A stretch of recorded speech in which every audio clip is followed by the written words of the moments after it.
वालेकुम। मैं डॉक्टर महमूद आज आपकी खिदमत में पेश लेकर हाजिर हुआ हूँ वर्म्स इन्फेस्टेशन के बारे में। वर्म्स आपको पता है बहुत कॉमनली जो है छोटे बच्चों में पाए जाते हैं। अक्सर बच्चे मेरे पास आते हैं या दीगर डॉक्टर्स के पास आते हैं जिनकी उम्रें 4 साल से 5 साल से 7 साल या बड़ी उम्र के भी हो सकते हैं, एडल्ट भी हो सकते हैं। तो कंप्लेन उनकी यही होती है कि खाने के बाद जो है वो पेट में दर्द हो रहा है और पखाने की नाली में जो है ख़ारिश हो रही है और इसके साथ साथ जो है उसकी वज़न जो है वो नहीं बढ़ रहा है और उसकी ग्रोथ में इजाफा नहीं हो रहा है, खून की कमी का शिकार हो रहे हैं। ये सारी वो अलामतें हैं जो कि वर्म इन्फेस्टेशन के अंदर पाई जाती हैं। मुख्तलिफ़ किस्म के वर्म्स हैं, टैप वर्म भी हैं, राउंड वर्म भी हैं, पिन वर्म भी हैं, जो कि हमें किस तरह ट्रांसमिशन होती है उन किस तरह यानी कि इंसान के ब्लड में आते हैं। तो ये जो वर्म्स जो होते हैं ख़ास तौर पे जो है ये मट्टी के अंदर होते हैं और मट्टी के ज़रिए जो है, चूँकि मट्टी हर जगह ही आपको पता है कि होती है, अक्सर लोग जो है वो बच्चों की आदत होती है कि कोई चीज़ गिर जाती है और गिरी हुई चीज़ को उठा के खा लेते हैं, तो उसमें ही आंखों से तो दिखाई नहीं देते, ये माइक्रोस्कोपिकली देखे जा सकते हैं, तो खा लेते हैं और जाके आंतों में चले जाते हैं। बच्चा जो भी ग़िज़ाइयत ले रहा होता है वो सारी की सारी ग़िज़ा न्यूट्रिशन जिसमें मुख्तलिफ़ मल्टीविटामिन्स हैं और कार्बोहाइड्रेट हैं, प्रोटीन है, जितनी भी जो ग़िज़ाइयत से भरपूर जो होती है वो सारे के सारे स्मॉल इंटेस्टाइन्स के अंदर जो है वर्म जो है वो ग़िज़ाइयत ले लेते हैं, सक कर लेते हैं, जिससे बच्चा जो है वो खून की कमी का शिकार हो जाता है, ग़िज़ाइयत की कमी का, माल न्यूट्रिशन का शिकार हो जाता है और उसकी जो बढ़ती हुई तेज़ी से ग्रोथ होती है वो भी कमी उसमें वाक़ई होती है या वो माल न्यूट्रिशन हो जाता है। तो ये बहुत कॉमन सी चीज़ है। उस पर जो सबसे बड़ी चीज़ है, हमें किन चीज़ों का ख्याल रखना चाहिए कि जब भी खाना खाने टेबल पे बैठे या दस्तरख़्वान पे बैठे अच्छी तरह हाथ धो लेना चाहिए और ख़ास तौर पे टॉयलेट से आने के बाद अच्छी तरीके से खाना हाथ धो लेना चाहिए और उसके साथ साथ अपने घर की जितनी भी चीज़ें वो साफ़ सुथरी रखनी चाहिए। घर का माहौल जो है और साथ में घर का जो गिरदो नवा की जो चीज़ें हैं, बराबर में अड़ोस पड़ोस की जो चीज़ें हैं, वहाँ भी कचरे के ढेर वगैरह नहीं होना चाहिए, उनको भी ठिकाने लगाना चाहिए। इसका भी तमाम ज़रूरी है।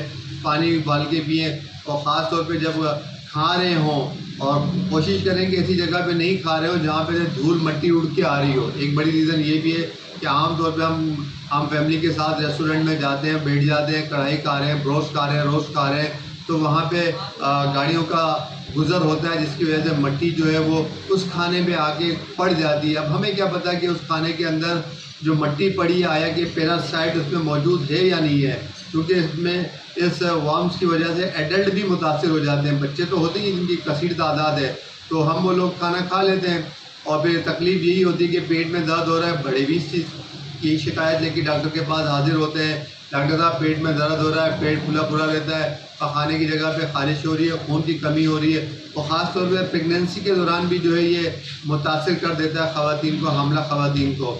तो इन तमाम चीज़ों का हमें ख़याल रखना चाहिए, सफाई सुथराई का, ख़ास तौर पर हाइजीन का, सही है। तो इसकी वजह से जो है बहुत कमी वाक़ई हो सकती है वर्म इन्फेस्टेशन के लिए, जो कि इंतहाई ख़तरनाक है बच्चों की बढ़ती हुई नशोनुमा के हवाले से।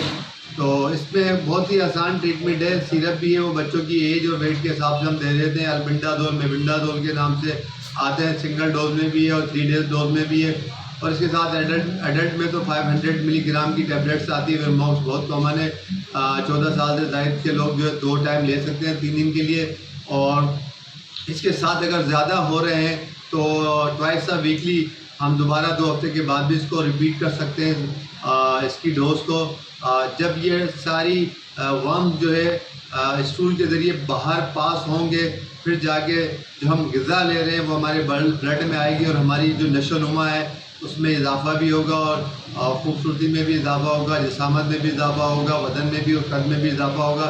इसी तरीके से सिमिलरली बच्चों के अंदर है, इसका बहुत ख्याल रखना है। बच्चों की आदत होती है बाहर की खुली चीज़ें खाने की, ठेले वालों की चीज़ें लेने की, हाथों पे जो चीज़ें गिर जाती है उसको उठाकर खाने की, ये हैबिट्स होती है। बच्चों को नहीं पता होता कि इसके अंदर वर्म्स है या नहीं है और ये हमारे को कितना नुकसान पहुँचाएँगे हमारी नशोनुमा में। और जो कंप्लेन है और ख़ास तौर पे अक्सर बच्चे आते हैं कि ये शिकायत लेके डॉक्टर साहब पखाने की जगह पे ख़ारिश हो रही है, बच्चा सोता नहीं है, वज़न गिर रहा है। तो इसमें एक बड़ी अलामतों में से एक अलामत ये भी कि इसको वर्म इन्फेस्टेशन भी हो सकती है, पैरासाइट हो सकते हैं। उम्मीद करता हूँ कि ये वीडियो आपको मेरी पसंद आई है। अगर वीडियो पसंद आई है तो इसको लाइक भी कीजिएगा और वीडियो को आगे शेयर भी कीजिएगा और मेरे चैनल को सब्सक्राइब भी कीजिएगा। जब तक की इजाज़त दीजिए डॉक्टर महमूद को। अल्लाह हाफ़िज़।